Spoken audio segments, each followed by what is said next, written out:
Mesdames et messieurs, bonjour et bienvenue à bord de Je t'offre un rail, le podcast qui va vous rendre accro au train. Je suis Tolt, votre chef de bord pour cet épisode réalisé avec le soutien de SNCF Connect, l'application qui permet d'organiser, réserver et gérer vos trajets de tous les jours comme des grands jours, tout en limitant votre empreinte carbone. Pour la tranquillité et le respect de tous, nous vous invitons à utiliser des écouteurs pour profiter de ce podcast. Toute l'équipe au rail se joint à moi pour vous souhaiter un bon voyage, attention au départ et à la fermeture automatique des portes. Salut Thibaut, comment ça va ? Ça va très bien et toi? Eh ben écoute, la forme. Alors avant que tu nous racontes un peu ton périple et que tu te présentes, je voulais dire un grand merci au Technicentre Sud-Est européen qui nous a permis de tourner ces épisodes dans la RAM 16. La RAM 16 qui est assez mythique puisque c'est tout simplement le TGV qui a établi le record de vitesse en 1981. Est-ce que tu te souviens de la vitesse? 380 km/h. Oh là là, il est chaud. Alors est-ce que tu peux te présenter et nous dire depuis combien de temps tu n'as pas pris le train? Alors, donc je m'appelle Thibaut Constant, donc j'ai 26 ans et je suis le créateur de la chaîne YouTube Simply Railway. J'ai pas pris le train depuis absolument ce matin, donc on est venu au Technicentre de Villeneuve en train et je viens de Boulogne-sur-Mer, d'où je suis originaire. Donc j'ai pris le TGV ce matin. Ok, donc c'est pas trop un sevrage, mais est-ce que tu pourrais quand même nous dire quand a commencé cette addiction au train et pourquoi? Pour être honnête, je m'en souviens même pas parce que c'est ancré depuis que je suis tout petit. Mon père était cheminot, mon frère est cheminot et en fait avec mon frère on a vraiment grandi dans les trains. Donc mon père nous amenait chez nos grands-parents du côté de Saint-Raphaël. Donc à chaque vacances scolaires, donc depuis que je suis né jusqu'à mes 20 ans. Donc en fait moi j'ai tous mes souvenirs d'enfance avec mon frère dans les trains de nuit et on a développé cette passion comme ça. On a toujours été attirés par ça, moi et mon frère, on parlait que de ça et j'en vis maintenant et voilà. Et en plus voilà, ça crée un lien familial. Exactement, ça anime les conversations, c'est sûr. Ouais. Il y a des gros débats un peu? Ah oui, ouais, bien sûr, ouais, des débats sur meilleurs trains, etc. Moi je suis pro, j'aime bien les trains allemands, etc. Lui il aime pas, il préfère les français, donc on en rigole bien sûr, c'est un peu marrant comme débat, mais bon. Et ton frère, tu me disais alors qu'il était Cadre conducteur de train à la SNCF. Voilà, mon père était chef de gare à Boulogne-Ville. D'accord, ouais, donc c'est vraiment une histoire de famille. Et Ouais, avant vraiment. ton père, il y avait déjà des gens qui travaillaient Je crois que le père de ma grand-mère était chef de gare en Pologne. Donc ouais, c'est vraiment une histoire de famille. Ouais. Est-ce que tu peux nous en dire un peu plus sur le voyage que tu es venu nous raconter?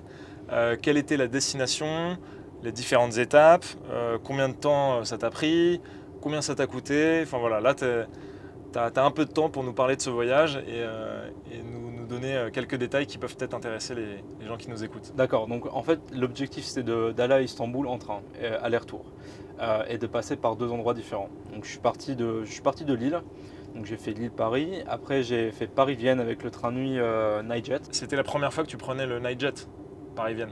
Le Paris-Vienne, oui. J'avais déjà pris le Nightjet avant entre l'Italie, Amsterdam, Vienne, etc. J'avais fait à peu près toutes les lignes, j'avais pas fait le Paris-Vienne. Donc c'est assez récent puisque ça a été lancé en décembre 2021. 21, je l'ai pris en juin 2022. Donc il roule 3 fois par semaine. Donc en fait c'était assez...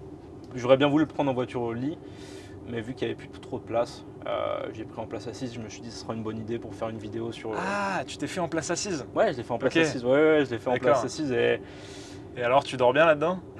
Si on est plus de 3 personnes, c'est horrible. Ouais. Si on est 3 personnes, c'est parfait parce que les sièges, donc il y a 6 sièges dans les compartiments, et en fait ils peuvent s'allonger. D'accord. Donc en fait, s'il n'y a personne en face de toi, tu peux faire un lit complet quoi.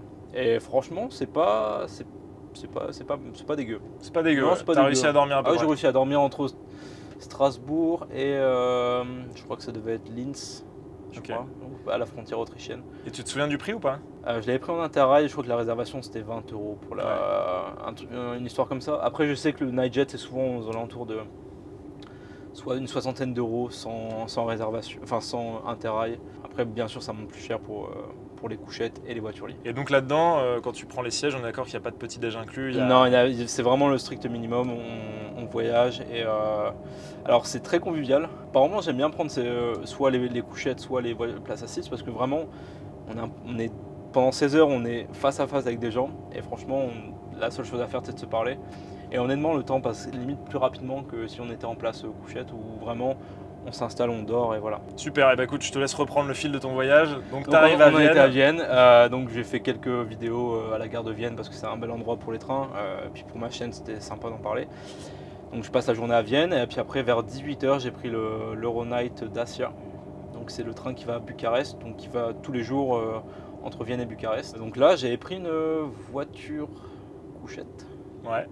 Et en fait, à la base, je voulais voir, parce que j'avais déjà voyagé entre Bucarest et Budapest en voiture couchette, donc je savais déjà à peu près à quoi m'attendre, mais je voulais vraiment en voiture lit. Mais là, pareil, j'étais en interrail, il n'y avait plus de place interrail. Et donc je monte dans le train, et là, je vois que la voiture lit est assez vide, donc du coup, je vais voir le contrôleur, je fais, est-ce que je peux pas avoir une voiture lit pour la vidéo, ce serait mieux et tout.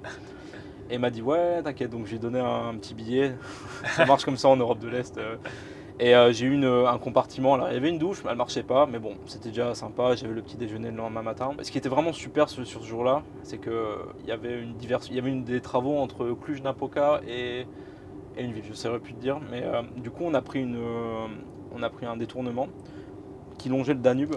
Et donc on est arrivé un peu plus tard à Bucarest, mais c'était juste magnifique. Je me souviens, ils avaient mis une voiture restaurant. Ouais. C'est la dernière année où il y a une voiture restaurant, maintenant il n'y en a plus malheureusement. Et là j'ai rencontré un médecin qui venait de Moldavie. Et en fait on a pris le petit déj ensemble. À midi on a pris une bière, on a mangé ensemble et c'était vraiment génial. J'ai passé quasiment tout mon voyage à parler avec lui en buvant une bière avec le Danube qui passait à côté, c'était juste magnifique. Donc tu as pu voir tous les paysages du delta du Danube, etc. C'est ça, exactement. Et c'était vraiment... alors je saurais plus te dire le nom, mais le train passe jamais par là. Ouais. Et vraiment on passe des cols, après on passe du côté du Danube, ça s'appelle les portes de l'enfer, je crois, un truc comme ça. Ok, Il ça faudra que je donne pas regarde, très envie comme ça. Non, mais c'est magnifique. Et on est arrivé à Bucarest vers midi et quelques. Parce que c'est quand même c'est un des plus longs trains de nuit réguliers celui-là. Dans mon souvenir, il met genre 24 heures quoi. Je crois que c'est une vingtaine d'heures, ouais, c'est ça.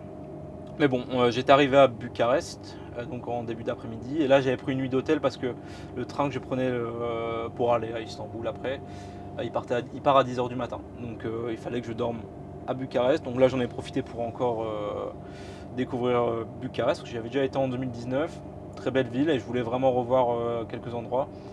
Et moi j'adore aller là-bas, c'est vraiment pas cher, on mange super bien, c'est une belle ville. Enfin, Tout n'est pas beau quand même. Tout n'est pas beau, ouais. Il y a quelques endroits c'est moyen, mais je sais que là-bas par exemple il y a le plus grand bâtiment administratif au monde. Ouais, ça c'est super impressionnant. Ouais, c'est impressionnant, donc à chaque fois je vais voir. Et voilà, donc j'avais pris la nuit d'hôtel à Bucarest. Donc voilà, sur ce voyage, pareil, l'île Istanbul, on visite plusieurs villes en même temps. Et ça que j'aime bien dans les voyages en train de nuit, t'en parles très bien sur Ouvrail, on voit plusieurs choses. Et donc voilà, je redors à Bucarest et le lendemain matin à 10h, le départ du train qui va à Istanbul. Et là, c'est une grosse aventure parce que là, c'est un train qui met aussi 19h. Donc on dort 2 nuits dans le train. Donc c'est plutôt plus que 19h. Ouais, c'est plus que 19h. Alors ce train-là, il roule que l'été. Donc c'est pas un train régulier. Explique-nous à quel point il est original. C'est même pas encore le plus original du podcast là. Ça va être après c'est l'Optima Express. Mais ça c'est le Ah d'accord, ok, c'est Istanbul Express. Et en gros, c'est une voiture couchette qu'ils mettent à l'arrière d'un train régulier. Donc on part de Bucarest le matin et le train va en direction de Sofia. Donc Sofia, capitale de la Bulgarie. Donc la voiture est mise à l'arrière, c'est une voiture couchette turque, super climatisée, vraiment génial. D'ailleurs j'étais tout seul dans la voiture, j'ai eu la voiture pour moi tout seul, il n'y avait personne. Dans la journée on s'approche de la frontière bulgare, donc on est contrôlé à Giurgiu, donc la dernière ville roumaine. Une fois qu'on a montré nos passeports, on passe le Danube pour arriver à Ruse en Bulgarie, recontrôle de passeport bien sûr, donc à chaque fois c'est 1 heure à peu près on perd. Et puis après notre train est amené à une petite ville, je ne saurais plus le nom non plus. C'est vraiment un nom très russe. Enfin c'est un nom, je ne sais plus comment on dit. Bref. Slave, ouais, exactement, slave. Et donc notre voiture est détachée du train qui allait vers Sofia et il est remis sur un train qui va vers Dimitrovgrad. Donc c'est une ville au sud près de la frontière turque. Et donc là, en attendant, moi je me souviens, je suis sorti de la gare et je suis allé dans un genre de snack devant la gare. L'ambiance, c'était vraiment ambiance Balkan, quoi. Ouais. C'était vraiment génial, vraiment. Et j'avais 20 minutes. Le gars de la voiture couchette, il m'a dit ouais, t'inquiète, vas-y, t'as 20 minutes. Donc je suis revenu, j'ai pris de quoi manger parce qu'il n'y avait pas de voiture restaurant, rien. Là, notre train va vers Dimitrovgrad et là, on passe dans les montagnes, vraiment les Balkans. Donc au cœur des Balkans, dans les petites lignes, ça fait tac, tac, tac, tac. Et on peut ouvrir la fenêtre. Il y a l'air frais des montagnes parce que je me souviens, il faisait très chaud ce jour-là. Et là, bon, on arrive et puis à Dimitrovgrad, donc ça c'est dans la deuxième soirée. Non, dans la première soirée, je dis une bêtise. Ouais, il n'y a qu'une seule nuit à bord du train. Donc dans la première soirée, on arrive, on est remis au train qui fait Sofia-Istanbul. Donc notre voiture elle est mise sur le train Sofia-Istanbul. Donc en fait, il y a donc toi tu es attaché à un premier train, Un deuxième train. tu es décroché de ce train Ouais, c'est pour ça. être accroché à un autre train. Et une fois qu'on est à Dimitrovgrad, donc près de la frontière au sud de la Bulgarie, là on est attaché au gros train qui fait Sofia-Istanbul. Donc en gros, le Sofia-Istanbul roule tout le temps, tous les jours, même en hiver. Il n'y a que le Bucarest-Istanbul qui roule que l'été. Donc on est attaché, mais là moi je me souviens, je dormais, il devait être 23h. Donc toi t'as rien à faire en fait, t'as pas à bouger pendant ce moment. Non, t'as pas du tout à bouger. Alors c'est là où ça se complique un peu parce que dans la nuit le train arrive à Edirne, donc non, il arrive à Slivengrad vers 1h du matin et là c'est le contrôle des passeports bulgares, donc pour sortir de la Bulgarie. Donc là ils viennent dans le train, ils toquent à la porte du passeport, donc Ils te réveillent en douceur. Ils te réveillent, ouais. Mais ça va, c'est pas dur. Le pire c'est à Edirne, non à Capéculé. Ouais. Capéculé, donc c'est la frontière turque. Donc là par contre il faut complètement sortir du train. Ah ouais. Il te réveille, il faut sortir du train, il faut prendre toutes tes affaires, passer dans un scanner et après tu peux aller faire ton contrôle de passeport. Alors moi je savais à peu près, je m'étais renseigné, je savais qu'il faut sortir en premier parce qu'il y a vu qu'il y a une assez grosse queue parce que le train de Sofia il y a du monde dedans. Donc j'avais été le premier à sortir et j'étais le deuxième à passer mon contrôle passeport. Donc j'ai pu aller, en fait ça a duré 10 minutes même pas. Ouais, le temps de passer les trucs. Mais je sais qu'il y en a qui sont restés là pendant, j'ai des photos, il y avait vraiment une ligne et je sais qu'il y a des gens qui sont restés là à 2h30 du matin pour passer le passeport quoi. Ouais, un peu chiant. Et donc moi j'ai pu me rendormir et puis le lendemain matin on avait 2 heures de retard je crois et le train arrive vers 5h30, donc c'est pas vraiment c'est pas un super horaire. Mais voilà, on était arrivé vers 9h et donc on arrive à Alkali, donc c'est un peu en banlieue parce que normalement la gare de Istanbul elle est beaucoup plus proche du centre mais ça a été un peu démantelé malheureusement. Donc maintenant on arrive à Alkali, il faut prendre soit un taxi, soit moi j'avais pris un taxi. Donc là j'avais été à Istanbul, donc j'avais profité toute l'après-midi, la soirée, j'ai dormi à Istanbul. Et donc j'avais réalisé une partie de mon périple. Donc là c'était retour en France. Mais vraiment l'objectif de ce voyage c'était même pas d'aller à Istanbul, c'était vraiment le voyage retour qui était très important. Parce que c'est le voyage que je vais raconter, c'est l'Optima Express. Donc c'est le train le plus long d'Europe actuellement en service. C'est pas un train régulier, donc c'est un train qui part de Edirne. Donc c'est une petite ville 30 km à l'est de la frontière turque. Donc on est près de la Bulgarie et qui va jusqu'en Autriche, à Villach. Et c'est un train qui passe 6 pays, qui passe à travers 6 pays. C'est un train d'agence, on appelle ça un train d'agence dans le jargon. Et c'est un train qui est loué chaque été par une agence allemande pour permettre aux gens d'Allemagne, parce qu'il y a une grosse communauté turque en Allemagne et en Autriche, de pouvoir rentrer chez eux l'été pour les vacances avec leur voiture, etc. Donc les gens mettent leur voiture sur le train et après dorment pendant 2 nuits à bord du train. Donc je me souviens, j'ai dû aller à Edirne, vu que j'avais pas de voiture, j'avais réservé. J'étais d'ailleurs le seul à voyager sans voiture. Tous les autres avaient une voiture. Ah ouais. Ouais, j'étais le seul à... Tu me diras, une fois arrivé en Turquie, c'est peut-être... Ouais, donc j'ai pris le bus jusqu'à Edirne, donc j'ai pu visiter la ville d'Edirne qui est magnifique d'ailleurs. Ok. Magnifique ville. Je connaissais pas du tout cet endroit du monde et j'ai passé toute l'après-midi. J'ai fait mes provisions parce que ça, dans ce train-là, il y a une voiture-restaurant, mais bon, quand on va passer plus de 36 heures dans le train, on peut avoir des bouteilles d'eau, de quoi manger, de quoi s'hydrater parce qu'il faisait 36 degrés ce jour-là. Parce que c'est que l'été, on est d'accord. C'est que l'été, de mai à début octobre. Donc je prends le train à Edirne, le train part à 16h, donc on va arriver 2 jours après, part à 16h. Donc là on arrive vers Capéculé 1 heure après, donc contrôle passeport. Après on passe à Slivengrad, donc on rentre en Bulgarie. Donc là on recontrôle passeport, en tout il y a 5 frontières à traverser. Ouais, et à chaque fois des contrôles passeport. Ouais, alors une fois qu'on rentre en Croatie, donc c'est à Schengen. Non, une fois qu'on a passé la Slovénie, on rentre dans l'espace Schengen. Donc il n'y a plus trop de problème. Donc en gros, il y a 8 contrôles passeport. Il y a 4 frontières à passer. Donc une fois qu'on sort de la Turquie, une fois qu'on rentre en Bulgarie. Et donc voilà, on passe la première nuit. Donc je m'en souviens, j'ai vraiment des bons souvenirs.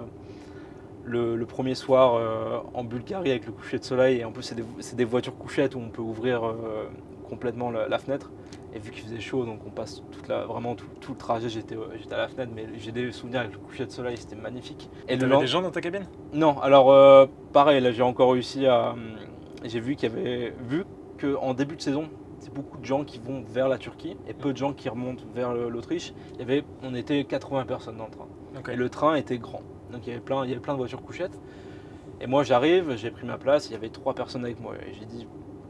bah vas-y, il y a plein de cabines libres, est-ce que je peux en avoir une pareille? T'as joué la carte vidéo. Voilà, j'ai vu la carte vidéo et puis j'ai donné un petit billet de 20 € au couchettiste. Il m'a réservé un compartiment pour moi tout seul, donc j'avais 6 lits pour moi tout seul. Ok. Donc c'était royal, vraiment, T'as il y pu avait de choisir. la place. Vraiment, c'était sympa, j'ai pu travailler et tout. Voilà, la première nuit, ça se passe, ça va. Donc une fois qu'on ouvre les fenêtres, la nuit, il fait à peu près bon. Je me réveille le lendemain matin. Donc on avait passé la frontière, on était en Serbie, du côté de Nice, NIS. Et vraiment là, on est dans le plein cœur du massif des Balkans avec des voitures. Enfin, c'était une vieille locomotive diesel qui nous tirait. Ça faisait tac, tac, tac. Vraiment, même quand on passait sa tête à la fenêtre, et vraiment, il y avait les arbres qui. Enfin, vraiment, il fallait faire attention parce que on pouvait se prendre un arbre, quoi. Donc, mais là, on est dans des canyons, au plein milieu des Balkans. Il y a absolument zéro trace de route ou comme ça. C'est des paysans. Ah ouais, c'est des paysans complets. Les Balkans, d'ailleurs, si je peux recommander, c'est des pays où, enfin, une zone de l'Europe où je préfère aller parce que vraiment, c'est une machine à remonter dans le temps. On est dépaysé complet. Et vraiment, niveau ferroviaire, c'est quelque chose. Ouais.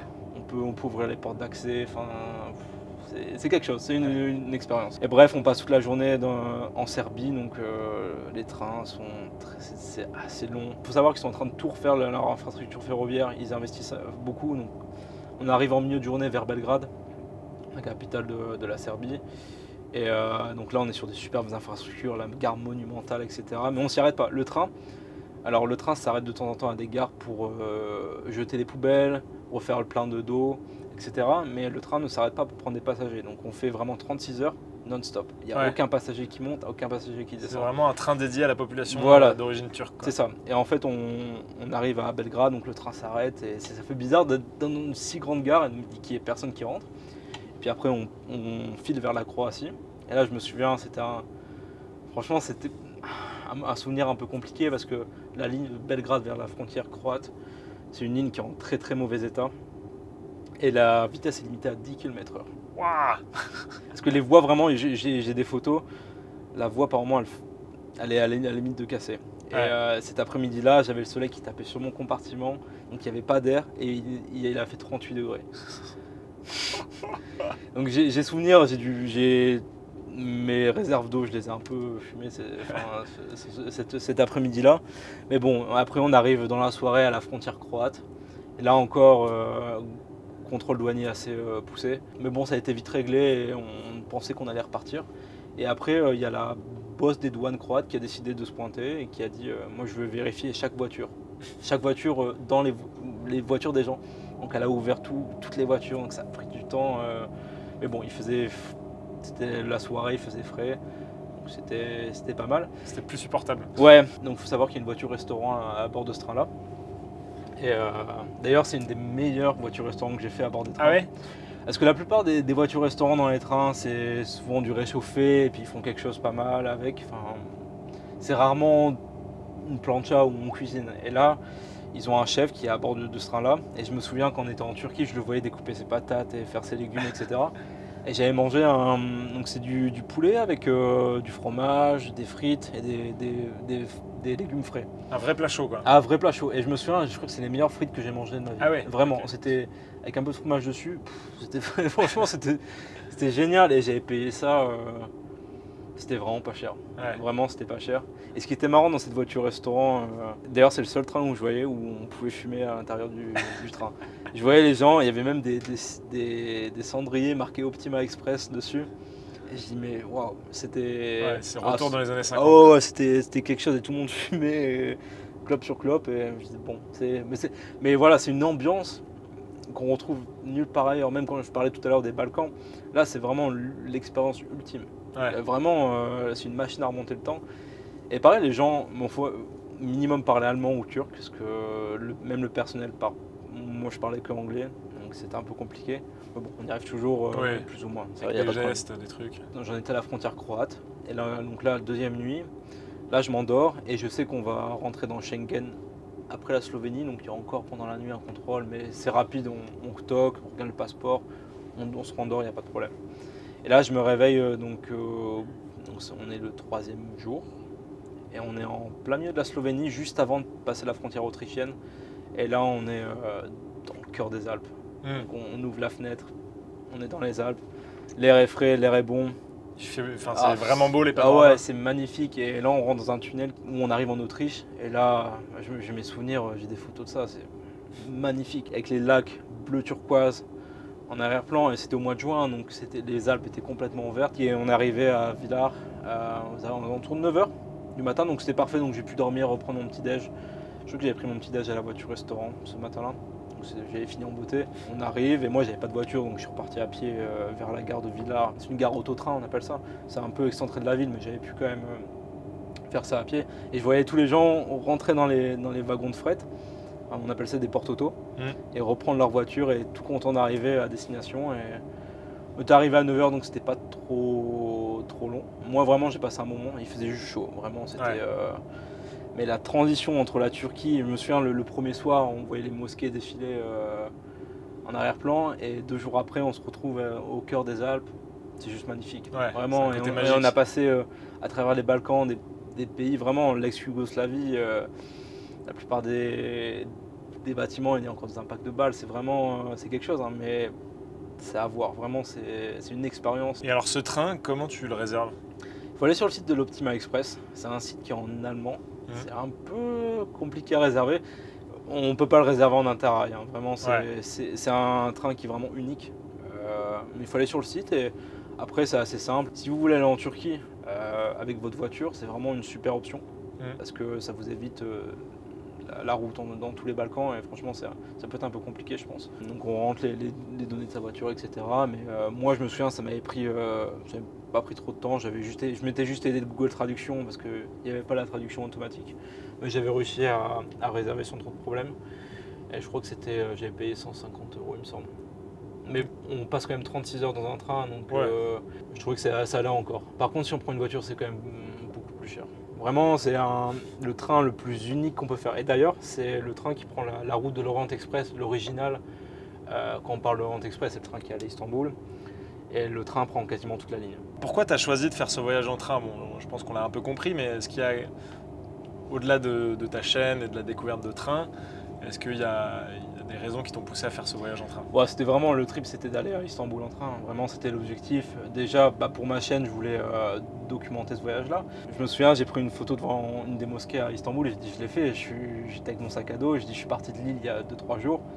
Et je l'ai fait quoi, et maintenant je rentre. C'est juste pour dire que c'est possible de le faire en train quoi. Alors c'est sûr que c'est pas le plus facile, c'est pas le plus rapide, mais au moins on passe des bons moments parce que moi j'ai mes souvenirs avec les gens que j'ai rencontrés dans le Nightjet Paris-Vienne, du docteur moldave que j'ai rencontré dans l'Euronight Bucarest. Malheureusement j'avais personne dans le train pour aller à Istanbul. Mais bon, et après l'Optima Express, c'était plus pour dire de l'avoir fait, parce que vraiment c'est une odyssée. Moi j'appelle ça, ce train-là, c'est une odyssée. Ouais, vraiment, ça ressemble à une expérience en soi. Ouais. Alors est-ce que tu pourrais nous raconter une anecdote qui t'a marqué en positif et une anecdote qui t'a marqué en négatif? Je me souviens dans l'Optima Express, les gens jetaient absolument tout par les fenêtres. J'étais choqué. Ouais. Mais vraiment, quand je te dis tout, même les clopes. Ouais. Je suis sûr qu'on a dû allumer un incendie comme ça. Vraiment, ma voisine d'à côté, elle se servait d'un truc. Tout par les fenêtres. Je dis mais c'est pas possible. Et t'as osé leur en parler ou pas trop? Non, parce que ça parlait que allemand et turc. Vu qu'on reste quand même pendant plusieurs jours ensemble, alors je donnais des petits Scarface quand même par exemple, genre en mode qu'est-ce que tu fais? Donc ça c'était un peu l'expérience négative. Donc en positif, vraiment j'ai gardé un bon souvenir de la rencontre que j'ai fait dans le Vienne-Bucarest avec le médecin moldave là, et je suis toujours en contact avec lui et je pense qu'on va se revoir un de ces quatre. Il y a un train de nuit qui va de Bucarest à Chisinau. On avait parlé d'un peu de tout et de rien, puis j'avais expliqué que j'avais écrit un livre sur les trains de nuit. Et il me l'a pris, il me l'a donné je crois 20 € et puis il me l'a pris et il l'a gardé. Il l'a acheté, ouais. Parce que j'avais pris 2-3 exemplaires pour faire des photos, etc. Et il m'en a pris un, ouais. Du coup, alors j'avais fait une petite signature à bord de la voiture restaurant, tout ça, c'était sympa. C'était sympa et je me suis buvait une bière donc pendant notre repas et avec le Danube qui passait, vraiment c'était un... Et je me souviens, le voyage était passé du coup en un éclair. Ouais. Quand on rencontre quelqu'un, le voyage passe franchement 10 fois plus rapidement. C'est incroyable. Moi j'avais demandé un peu comment ça se passait là-bas en Moldavie, la vie, etc., les différences qu'il vivait à Bucarest aussi. On a pas mal parlé de train parce que lui il prenait le train parce que par raison écologique aussi. Du coup, on est venu beaucoup à parler de ça. Il avait quel âge? Enfin, il a quel âge? 29 ans, il me semble. Ah, jeune, ok. Ouais, il était assez jeune, en fin d'études, etc. Et je me souviens, on parlait un peu des différences entre l'Europe de l'Est, où le train est encore vraiment ancré dans les déplacements de tous les jours, parce qu'on n'a pas forcément le pouvoir d'achat de s'acheter une voiture, ou en Europe occidentale, où là, vraiment, on voyage en avion et on voyage en voiture. Et le train, ça reste, bon, peut-être pourquoi pas. Lui, vraiment, il voulait prendre le train parce que c'était écologique, mais il disait qu'il y avait beaucoup de gens là-bas qui prenaient le train parce que c'était moins cher. Et il n'y avait pas d'autre choix. Ouais. Donc on avait beaucoup parlé de ça, et puis après un peu de tout et de rien, d'où on venait, etc. Puis voilà, des discussions de voyage, quoi.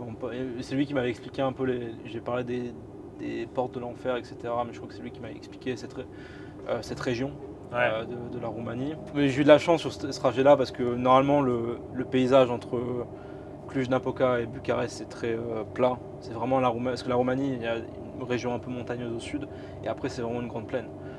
T'as quand même toutes les Carpates. Ouais, t'as les Carpates entre deux, c'est vrai. Mais entre deux, c'est des champs assez plats. On y voit aussi beaucoup de trucs qui font du pétrole, là, des puits. Les derricks de pétrole, ouais. On en voit beaucoup en Roumanie. Ah, il y a du pétrole en Roumanie? Ouais, il y en a pas mal, ouais. D'ailleurs, je faisais des blagues, je disais, il faut pas le dire aux États-Unis, sinon ils vont envahir la Roumanie. Mais du coup, j'étais super content parce que c'était vraiment magnifique. J'ai pu faire des plans. Je me souviens une fois qu'on avait quitté le Danube, j'avais pu ouvrir la fenêtre et j'avais fait des super plans à travers les zones les plus rurales de Roumanie. On s'est arrêté dans des gares, il n'y avait même pas de quai. Ouais. Les gens, je me souviens, ils poussaient leurs valises comme ça dans le train et puis ils escaladaient. C'était vraiment quelque chose, une aventure. On va passer sur un sujet un peu plus général. Ouais. Selon toi, quels sont les avantages du voyage en train? Déjà, premièrement, les avantages écologiques. Et de deux, vraiment, je trouve que c'est un moyen de transport qui est quand même assez rapide. C'est juste qu'on n'en voit pas forcément. Souvent, on regarde vraiment le temps de trajet. En train, on va passer 5 heures pour traverser peut-être la France. En avion, on va mettre 1 heure. Sauf qu'on ne voit pas tous les autres les temps de trajet. Par exemple, pour aller d'un centre-ville de votre domicile à l'aéroport, il faut arriver 1 heure avant, etc. Le train, on part du centre-ville, donc c'est souvent assez proche de chez soi, ou la gare la plus proche. Et une fois qu'on est parti, on est parti. Donc c'est du temps qu'on peut mettre à profit surtout. C'est quelque chose que j'adore dans le train. C'est qu'on peut travailler, on peut faire autre chose, on peut s'évader, on peut vraiment tout faire. Tandis qu'en voiture ou l'avion, je suis désolé, j'ai déjà pris l'avion et travailler en avion, c'est juste impossible. On n'a pas la place. Le train, on a la place, on est bien. Si on veut aller prendre un café, on peut aller prendre un café. On a mal aux jambes, on se lève. Vraiment, alors c'est vrai, c'est peut-être un peu plus long, mais on passe un super bon moment. Ouais, au niveau confort, Ah finalement, ouais, c'est et je trouve que le gain de temps de l'avion, par moment, ne se vaut pas, vraiment ne se vaut pas du tout. Après, c'est vrai que ça reste quand même un peu plus cher, mais bon, c'est une idée quand même qui est... c'est une idée reçue, moi je trouve. Par exemple, les voyages en avion, les gens souvent s'y prennent plusieurs mois à l'avance. Les voyages en train, les gens s'y prennent 1 semaine à l'avance. Bien sûr que les prix sont plus chers Oui. quand on s'y prend 1 semaine à l'avance ou la veille. Quand on prend l'avion, c'est sûr que si on regarde la veille, ça va être des prix beaucoup plus chers que le train. C'est ça, en fait, si on prend un peu de recul, si on prend par exemple une moyenne des prix, en fait, le train n'est pas forcément plus cher au kilomètre. Pas forcément. Peut-être un peu plus cher. Et puis aussi, je trouve qu'il y a une approche qui est différente. C'est-à-dire qu'en avion, parfois les gens, ils vont pas décider forcément de la destination. Non, ouais. Alors que le train, c'est déjà décidé. Donc en fait, forcément, vu qu'il y a moins de choix, mais forcément, si tu regardes toutes les destinations possibles, bah, tu vas forcément trouver un billet pas cher. Oui, bien sûr. Ouais. Donc l'approche n'est pas exactement la même. On n'y pense pas forcément, mais les coûts, quand on prend l'avion, il faut prendre la navette ou le parking pour aller à l'aéroport. Quand on attend, on prend forcément quelque chose à boire ou à manger. Dans le train, il n'y a pas tous ces coûts-là. Rarement. Et même les parkings, la plupart des parkings de gare, on peut toujours s'arranger, il y a toujours quelqu'un qui peut nous amener. Enfin, vraiment, on n'y pense pas à tout ça. Puis il y a le coût pour la société aussi, accessoirement. Exactement, il y a tout ça. Parce que là, toutes les catastrophes climatiques, etc., c'est la société qui paye le coût. Par exemple, quand il y a des inondations, des choses comme ça, qu'il y a des choses à réparer, bah, c'est le contribuable qui le paye. Et ça, c'est pas impacté. C'est ça qui est très compliqué à calculer, mais voilà. Ok, et bah écoute, merci beaucoup en tout cas pour cette histoire. Est-ce que tu as d'autres voyages bas carbone prévus dans les semaines ou les mois à venir? J'imagine que oui. Alors là, je reviens d'un gros voyage à travers l'Europe, train de nuit, train en Suisse, etc. Pour l'été, j'ai prévu d'aller en Catalogne, donc je vais sûrement descendre en train de nuit et train régional. Donc ça, c'est quoi? C'est celui qui va jusqu'à la Tour de Carol? Ouais, la Tour de Carol ou via Cerbère, ça dépend parce qu'il y a un peu des travaux entre les deux, donc on arrive toujours à faire quelque chose. Sinon, un projet où j'ai vraiment envie de faire, c'est d'aller loin en Turquie et vraiment d'aller vers le Moyen Proche-Orient, d'aller le plus loin possible à l'Est. Parce que maintenant, alors, moi j'ai toujours eu ce rêve d'aller en Asie en train. Donc malheureusement maintenant avec le Covid plus la guerre en Russie, c'est un peu compliqué. J'aimerais bien aller en Corse en train.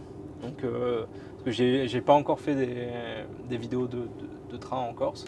Donc j'ai prévu d'y aller jusque Saint-Raphaël et après prendre un bateau, un voilier. Donc grâce à toi d'ailleurs, pour ça c'est toi qui m'as donné l'idée. Et après de faire le tour de Corse en train. Et aussi le Portugal, s'ils se décident à rouvrir une ligne directe. Ce serait beau. Ça serait beau, j'aimerais bien. On adorerait. Il faut que j'aille retourner des vidéos en Pologne. Donc pareil là, faire un Paris-Berlin, enfin Paris-Amsterdam-Berlin. Après Berlin-Varsovie et puis après faire un petit tour à travers la Pologne. Pour décembre, j'ai aussi prévu, il y a une nouvelle compagnie de train de nuit qui va se lancer en Slovaquie, qui s'appellera Yossarian Train et qui prévoit qu'ils ont racheté des vieilles voitures allemandes mais qui prévoient de faire vraiment du top, vraiment du super haut de gamme. Donc entre Bratislava et Oumene, donc à la frontière quasiment ukrainienne, c'est pas très loin. J'y suis déjà allé en train de nuit. Et donc là, je pense que j'irai aussi, j'irai forcément en train de nuit, donc depuis Paris-Vienne et Vienne-Bratislava et jusque là-bas. Ok, bon. Voilà, ça c'est les projets pour les 6 prochains mois. Ouais, on sent que tu vas pas être désœuvré dans les prochains mois. Non, ça va aller. Bon bah super, un grand merci Thibaut. Avec plaisir, merci pour l'invitation. Cette histoire. Et de toute façon, on se dit à très vite pour une prochaine histoire. C'est un honneur d'être à bord de la Ramsez. C'est vrai. Ouais. Un grand merci encore au Technicentre Sud-Est européen de nous avoir permis de faire ce tournage. J'espère que voilà, la petite ambiance train vous aura plu. Et puis on se dit à très vite. Mesdames et messieurs, vous êtes arrivés à destination, terminus du train. Assurez-vous de n'avoir rien oublié et de vous abonner au podcast et à nos réseaux si ce n'est pas déjà fait. Toute l'équipe Ourail et SNCF Connect vous remercie d'avoir passé ce moment en compagnie de la team Train et vous dit à bientôt pour un nouveau voyage sans avion.